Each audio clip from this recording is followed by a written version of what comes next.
The Barefoot Book of Earth Poems, compiled by Judith Nicholls, illustrated by Beth Krommes.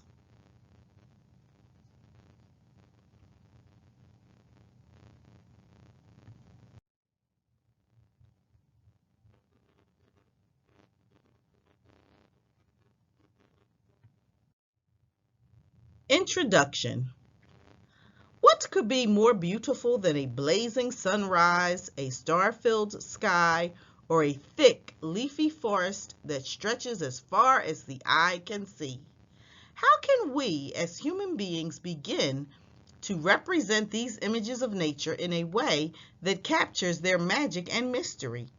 For centuries, poets and artists all around the world have struggled to do just this, to represent the sights and sounds of nature and the feelings that nature evokes in us.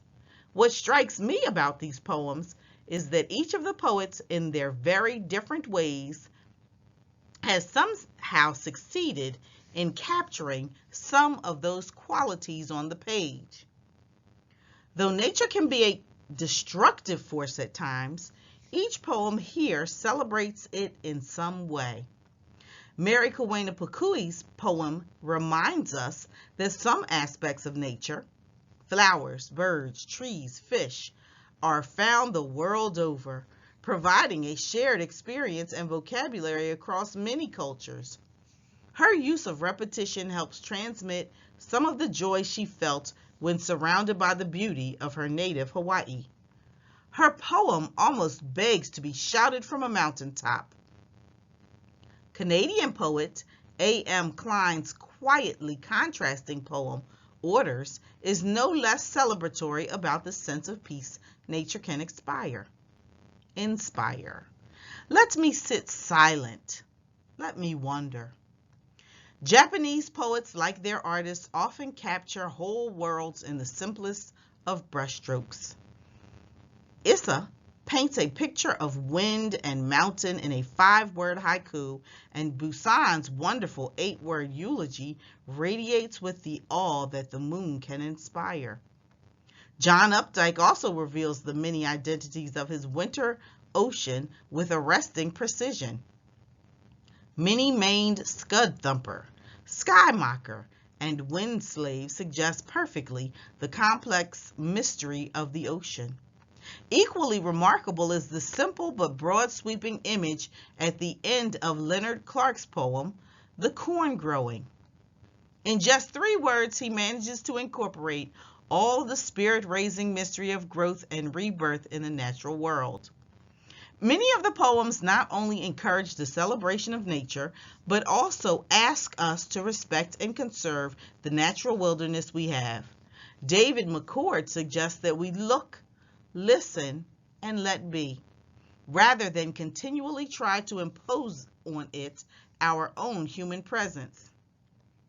Grace Nicholls, too, begs us to respect the majesty of the forest in her powerful last lines. Forest could keep secrets, and we must keep forest. Most of all, the poems show us what it is to see nature through the eyes of wonder and curiosity, as a child might see it. Nature, through a poet's eyes, is both seen in a new light, then transformed into a new shape, a poem, through the medium of words. Emily Dickinson is able to do this time and time again. What other word artist could begin the sunset with such fresh, powerful imagery? Blazing in gold and quenching in purple, leaping like leopards to the sky. As a part of nature, we all have the ability to appreciate it, to celebrate and to respect it, and to find it within ourselves. Sing out and say, again, the refrain.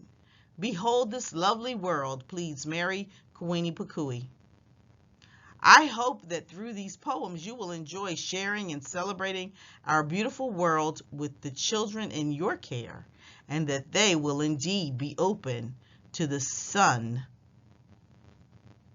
each of them.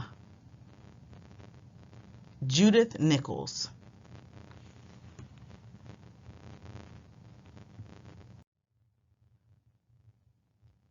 Behold, by Mary Kawena Pukui. Above, above, all birds in air. Below, below, all earth's flowers. Inland, inland, all forest trees. Seaward, seaward, all ocean fish. Sing out and say again the refrain. Behold this lovely world.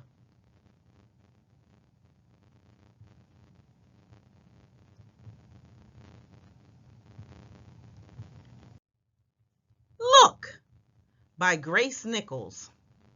Look at the sunlight shaking patterns through the trees. Look at the raindrops, cupped cool green in cassava leaves. Look at the bananas turning nice and fat and ripe. Look at the watermelon.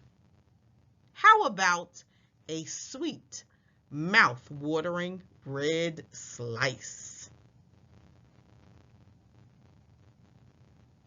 Father and I in the Woods by David McCord. Son, my father used to say, don't run. Walk, my father used to say. Don't talk. Words, my father used to say, scare birds. So be. It's sky and brook and bird and tree.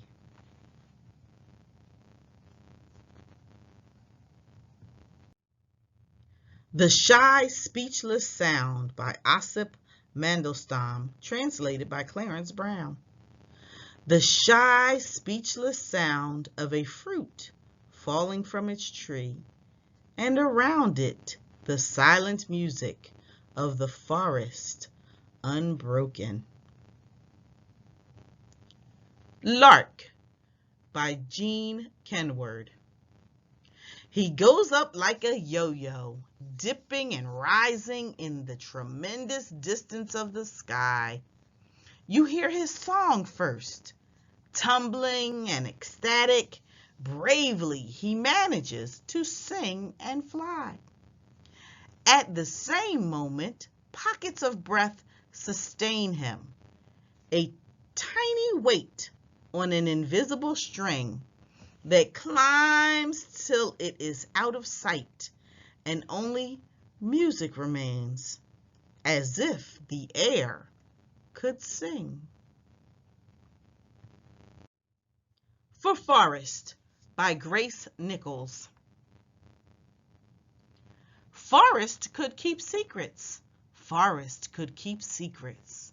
Forest tune in every day to water sound and bird sound.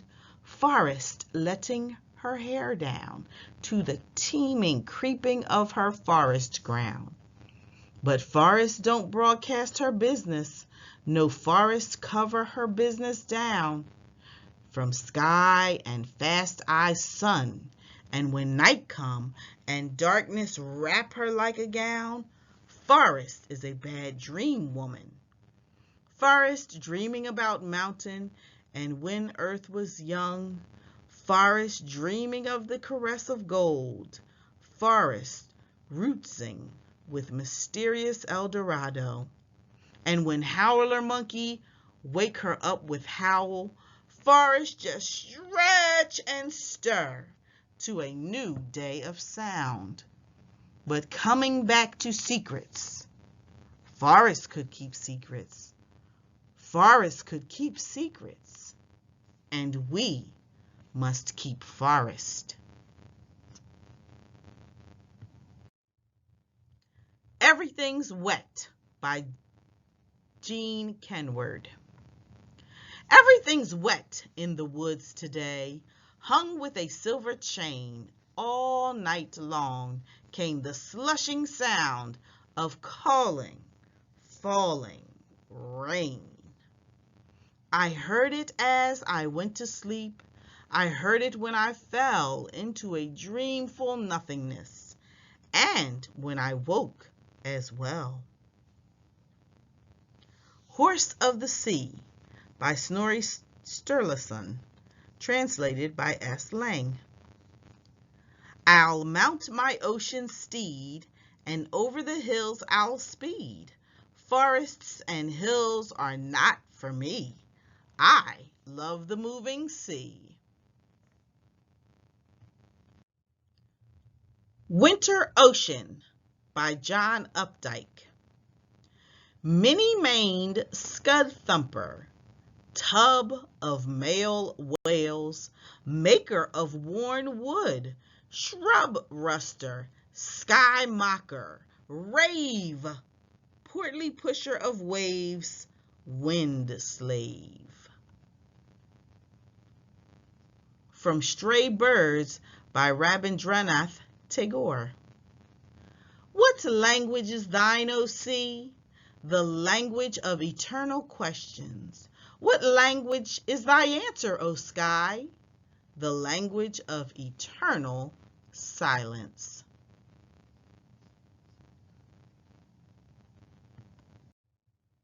River Winding by Charlotte Zolotow. Rain falling, what things do you grow? Snow melting, where do you go? Wind blowing, what trees do you know? River winding, where do you flow?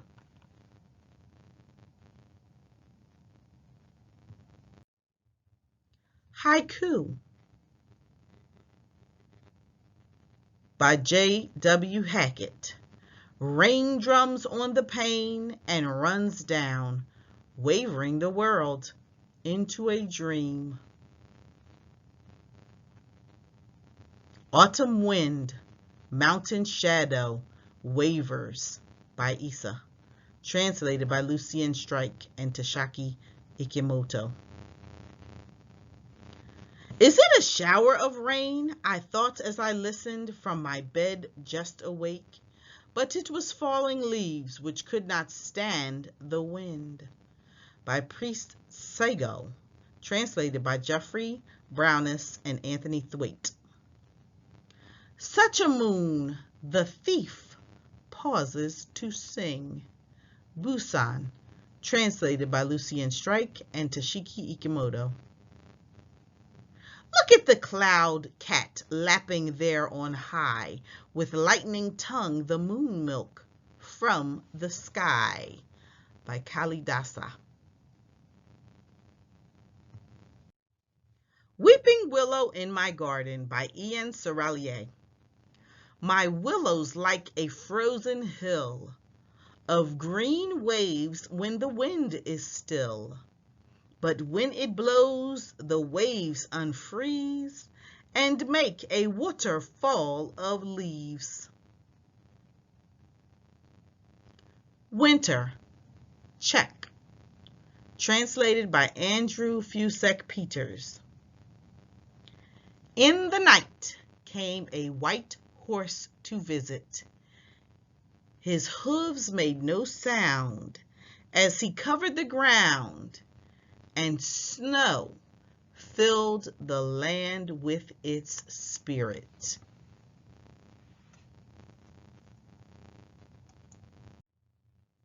The Snow by Emily Dickinson. It sifts from leaden sieves, it powders all the wood, it fills with alabaster wool the wrinkles of the road.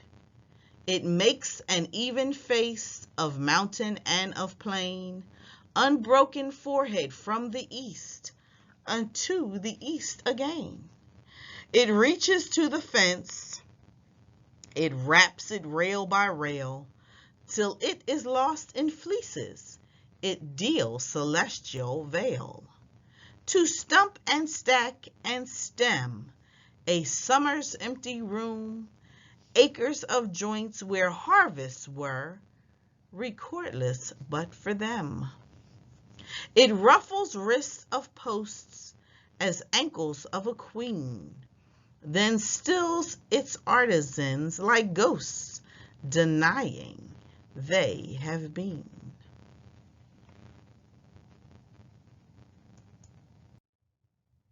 Night Sky by Zara Wheel. Night sky floods my room. Oh, my heart pounds. The moon is now my own. I Spun a Star by John Foster.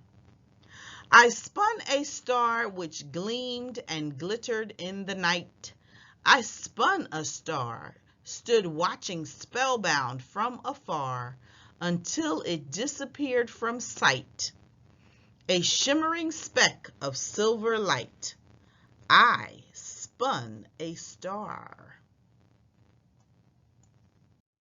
The Song of the Stars, from a Passamaquoddy Indian song.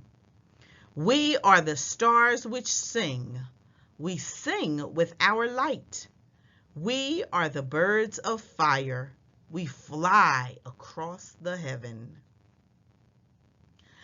Evening Star by Sappho, translated by Baram Saklava. Evening Star, you bring back all that the bright dawn scattered. You bring back the sheep to the fold that wandered all day on the hillside. You bring back the goat, and you bring the child back home to its mother. The Corn Growing by Leonard Clark. Snow no longer snowing, wind ends its blowing, every stream fresh flowing, a cockerel loudly crowing, new grass blades slowly showing, a bullock deeply lowing, the chilly evenings going, and almost without knowing, the corn growing. Riddle Me Day. It rolls over rock and never gets torn. It runs through the bush untouched by the thorn. It falls into water but cannot sink down. It dives in the sea, yet cannot drown. Fire by Maura Andrew. Fire lives in the heart of a summer poppy, spills blood red from the rising sun. Fire winks its eye from the geranium, dreams of flame all the long afternoon. Fire sleeps in the dark of a night rose, slumbers ash cold in the pale moonlight. The Juggler of Day by Emily Dickinson. Blazing in gold and quenching in purple, leaping like leopards to the sky, then at the feet of the old horizon, laying her spotted face to die. Stooping as low as the otter's window, touching the roof and tinting the barn, kissing her bonnet to the meadow, and the juggler of day is gone. Orders by A.M. Klein. Muffle the wind, silence the clock, muzzle the mice, curb the small talk, cure the hinge squeak, banish the thunder. Let me sit silent. Let me wonder. The Sun in Me by Maura Andrew. The sun is in me, pale morning flames, setting my still sleeping heart alight. The wind is in me, clear blue breath, leading my bare feet into a new day. The sea is in me, deep green waves whispering wild music in my ears. The river is in me, dark brown waters swirling its questions around my head. The moon is in me, sad silver beams painting my dreams with shadows.